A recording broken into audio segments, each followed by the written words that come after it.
Hello everyone, welcome back to my channel Nidhi Gupta. आज मैं लेके आई एक new video. I want to share. मैं आप लोगों से अपने कुछ ऐसे मोमेंट्स शेयर करूँगी जो मैंने बचपन से लेके आज तक मेरे साथ सब पॉजिटिव ही रहा है। वन टाइम कहते हैं ना कि पता नहीं किस रूप में आके नारायण मिल जाते हैं।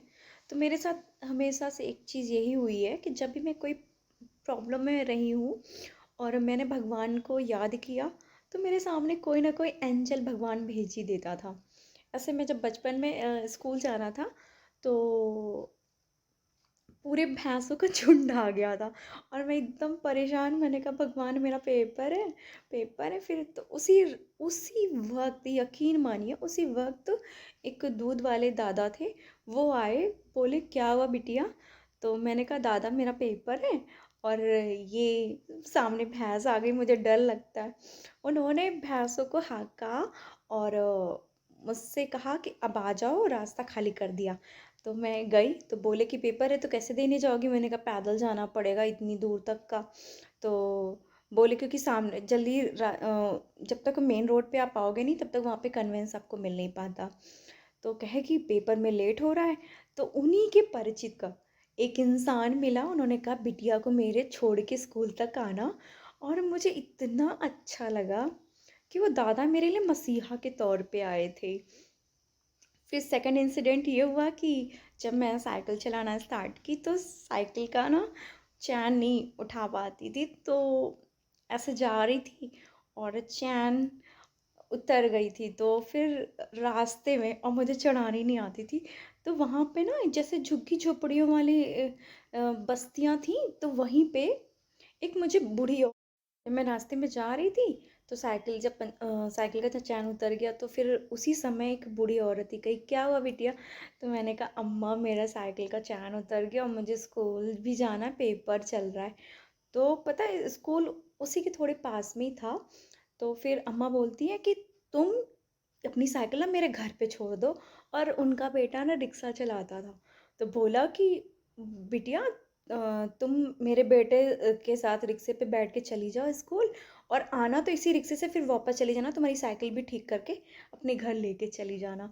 और यकीन, इतना मुझे खुशी मिलती है ना जब आपकी लाइफ में आप अच्छे हो ना, तो आपके लाइफ में भी सब कुछ अच्छा ही होता है। ऐसा कुछ नहीं है। अगर आपका कोई ख़राब करने की कोशिश भी करता है ना, तो वो आपका एग्ज़ामिनेशन टाइम होता है। बी अ पेशेंस, आप उस समय अपना धैर्य रखो। और जो भी आपको बुरा साबित करने की कोशिश करता है ना, बट आप गलत मत हो। आप गलत हो गए तो फिर आपके साथ भी बुरा होगा। लेकिन टच वुड, मैं कभी किसी का बुरा नहीं किया और मेरे साथ बहुत अच्छा हुआ। तो फिर जब मैं वापस पेपर दे के आई, वहाँ तक पैदल आई, तो मैंने कहा अम्मा, मेरी साइकिल कहीं बन गया है और अब साइकिल से मत जाना तुम्हारा। फिर साइकिल भी उनके रिक्शे पे रख के मुझे घर तक छोड़ा गया। और मैंने अपनी मम्मी पापा को बताया। कहे अच्छा, आज भी पता है मैं उस बूढ़ी औरत से जब भी मिलती हूँ, आज भी, तो मैं उनका शुक्रिया अदा ज़रूर करती हूँ। फिर उसके बाद मेरा एक बार मेजर एक्सीडेंट हो गया था। और उस वक्त भी पता है मेरे ऊपर ऐसे मैं जा रही थी और इतनी ज़ोरों की हवा चली। मैं साइकिल चला के जा रही थी और एक बड़ी सी गाड़ी आई और मैं डर गई। मैंने नई नई साइकिल चलानी सीखी थी। और वो जैसे वो आई गाड़ी, इतनी तेज़ी का चला के गई, मैं डर गई, मैं गिर गई। और पता है वो गाड़ी आ रही थी मेरे को चढ़ाने के लिए।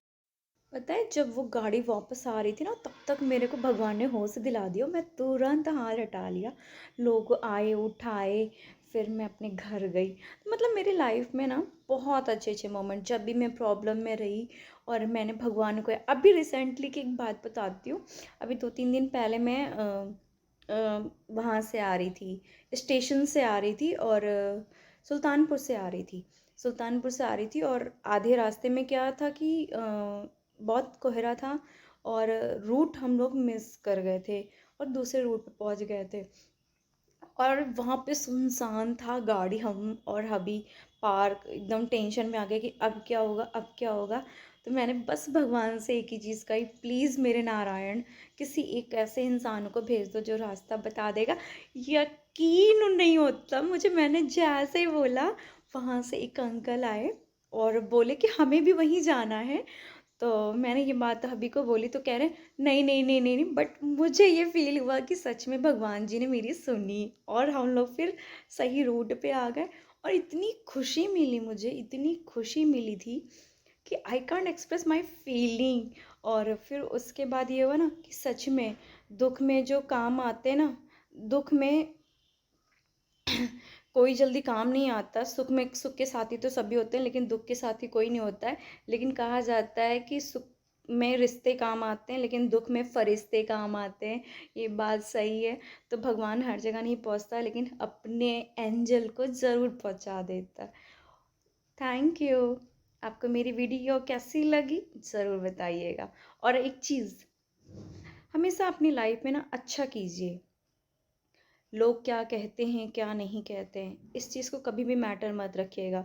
लोग ना भगवान को भी बदनाम करने की कोशिश कर रहे थे।